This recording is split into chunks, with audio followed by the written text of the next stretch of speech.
सालार गाजी रहमतुल्लाह अलैह की शान में गुस्ताखियाँ इन्होंने पहले की, लेकिन कभी कोई कुछ नहीं बोला। क्या लगता है जो शौकत अली ने जो सोहेल देव को लेकर एक बयान दिया है, क्या उससे जो इतनी घमासान मची, क्या वह बयान सही है आपकी नज़र में? सर वो सही है। 85% मुसलमानों का वोट लेने के बाद वो एक बार भी नहीं बोल रहे। पीले गमछे के जो नेता हैं वे लगातार अभद्र टिप्पणियां कर रहे हैं, अभद्र कमेंट कर रहे हैं। किस नज़र से देखते हैं और क्या पूरा माजरा है? सोशल मीडिया पे बदतमीजी दे रहे हो, रोड पर बदतमीजी दे रहे हो, यहाँ तक कि तुम जान से मारने की धमकी दे रहे हो कौन आप? कोई तलवार चला रहा, कोई भाले चला रहा, और तो और इनके ऑफिशियल पेज से न जाने कौन सी शब्दावली इस्तेमाल होती है। 51,000 का इनाम दे रहे जूता चप्पल चलाने के लिए आप। सर वो तो देखना ही नहीं चाहते, मुसलमानों को अपने प्लेटफॉर्म पे नहीं खड़ा करते हैं, मुस्लिम शब्द से ही घृणा है उनको।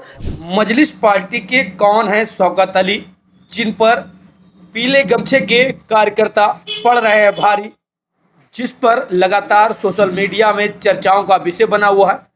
हमारे साथ बातचीत करने के लिए कन्नौज मजलिस के जिला अध्यक्ष मौजूद हैं। हम एक बार इनसे बात करेंगे और क्या पूरा माजरा है जानने की कोशिश करेंगे।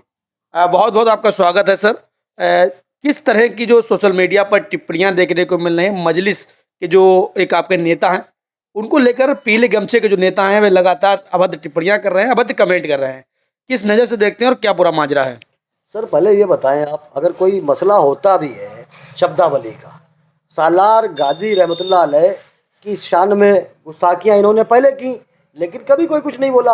अभी जाके सोहेल देव जी के लिए बोला उन्होंने, तो उसका मामला अगर गलत है या सही है, जो भी स्टेटमेंट है शौकत अली साहब का, उसके लिए तो कोर्ट है ना। FIR करिए, आप जाइए, संवैधानिक तरीके से बात करिए। ये कौन सी बात हुई? सोशल मीडिया पे बदतमीजी दे रहे हो, रोड पर बदतमीजी दे रहे हो, यहाँ तक कि तुम जान से मारने की धमकी दे रहे हो कौन आप? क्यों दोगे आप? क्यों दोगे भाई? आप या तो बोलो कि आपको कानून पे यकीन नहीं है, अगर यकीन है तो ये कौन सी बात है? ऐसा है, इनके दिमाग हो गए खराब। ये राजभर एंड कंपनी है ना, ये पीले मेढक, इनको होश में आने की ज़रूरत है। अगर ये शब्दावली गलत इस्तेमाल करेंगे तो ऑल इंडिया मजलिस इत्तेहादुल मुस्लिमीन इनको उन्हीं की भाषा में जवाब देगी। आप पीले गमछे के नेताओं को पीला मेंढक बोल रहे हैं, बड़ी बात आप किसी पार्टी के कार्यकर्ताओं के लिए बोल रहे हैं। भाई जब हमारे सदर के लिए जूते मारने की बात करेंगे तो मैं मेढक भी नहीं बोल सकता उनको।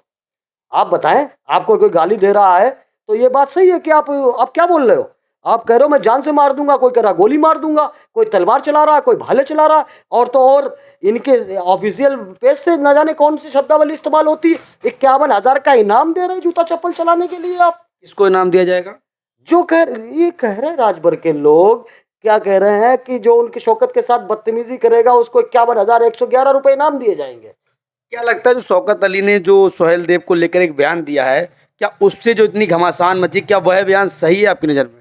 सर वो सही या गलत, उसका फैसला कानूनी दायरे के लिहाज से FIR हो चुकी है या हो रही है, वो कोर्ट को फैसला लेगी। अब ये कौन या हम कौन होते हैं? इसका डिसीजन तो कोर्ट लेगी ना। बाकी आपका ये तरीका कौन सा हुआ कि जूता चप्पल चलाने की बात कर रहे हो? अगर बात करोगे तो मजलिस का कोई कार्यकर्ता कमज़ोर नहीं है, ईंट से ही बजा देंगे इनकी हम। कहीं ना कहीं मजलिस जो अभी तक जो किसी को कहा जाए तो मजलिस में जब कोई टिप्पणियां होती थी तो आदमी उतर सामने नहीं आता था, मगर अब जो एक मुद्दा जो सोहेल देव पर टिप्पणी की है, कहीं ना कहीं सोशल मीडिया अकाउंट्स अगर कोई भी चेक किए जाए तो उन पर सिर्फ पीला गमछा और सोहेल देव के लेकर जो टिप्पणी की गई वही मुद्दा चर्चाओं में आ रहा है। इस पर क्या विचार, आप क्या रख? सर ये सब TRP बढ़ाने का मामला है, कहीं कुछ नहीं है। इनको वोट चाहिए और हमारे साथ जो हो रहा है उस पर कोई बात नहीं करेगा, जबकि मजलिस दलितों, पिछड़ों, आदिवासियों, तमाम उन नौजवानों की, बुजुर्गों की पार्टी है जो वाकई में मजलूम है, और मजलूमों की बात उठाना कोई गुनाह नहीं है। नहीं, मजलिस जो नाम है वाकई में कहा जाता है मुस्लिम मजलिस, जो शब्द है वह मुस्लिम समुदाय में लिया जाता है। क्या इसको लेकर ज़्यादा चर्चाएं हैं क्या? सर अटैक तो हर जगह से हो रहे हैं और TRP भी उनकी बढ़ रही है, तो फ़ायदा किसको है? लेकिन ये बताना ज़रूरी है कि मजलिस डरने और घबराने वालों की जमात नहीं है। हम सामना करेंगे और इंशाल्लाह हक़ की जीत होगी। और बाबुलंद आवाज़ के साथ बोल रहे कि नाइंसाफ़ी के खिलाफ अगर भारत में कोई आवाज़ बुलंद करता है तो मजलिस ही है, जिसको हमारा शेर जनाब असदुद्दीन ओवैसी साहब सुनते होंगे आप, देखते होंगे आप, कि वाकई में वो मर्द मुजाहिद है। मुस्लिम जितना ओवैसी के साथ देखने को नहीं मिलता है, भाई अगर बात की जाए तो समाजवादी पार्टी का समर्थक है, मगर फिर भी उसके बाद भी मजलिस को लेकर आप लगातार मुस्लिमों को एक पुरस्कृत करते हैं, मगर उसका असर अभी तक उत्तर प्रदेश में देखने को नहीं मिल रहा। सर आप ठीक है, आएगा वक्त, आहिस्ता आहिस्ता आता है। आपने देखा होगा 90 के दशक से पहले बसपा आई थी, जब काशीराम जी लेके आए तो एक आध जिले में एक आध झंडा निकल जाता था तो हम लोग हंसते थे, लोग हंसते थे उन पे कि ये देखो पार्टी बनाएंगे। लेकिन 3 साल के अंदर उन्होंने हुकूमत बनाई। वही हम कह रहे हैं, हमारे लोग जो ये सोचते हैं कि एक अकेला क्या करेगा, एक अकेला बहुत कुछ करता, सरकार गिराता भी है और सरकार बनाता भी है। तो आने वाला कल इंशाल्लाह मजलिस का ही है।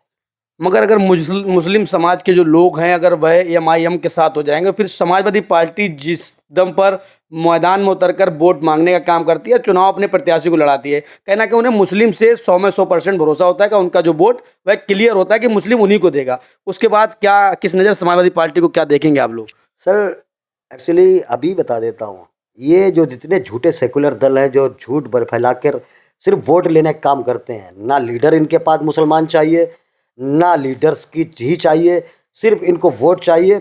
और वो प्रथा जो है मजलिस ख़त्म करने वाली है, क्योंकि बदलाव आ रहा है और आपको बिहार में बहुत बड़ा बदलाव दिखाई पड़ेगा, क्योंकि बहुत बड़ा समाज, हिंदू समाज हमारे साथ जुड़ रहा है, लगातार जुड़ रहा है। या फिर आप पासवान ले लें, या फिर आप ठाकुर ले लें, या भूमिहार ले लें, ये तमाम लोग आ रहे हैं और उनको हम इलेक्शन भी लड़ा रहे हैं।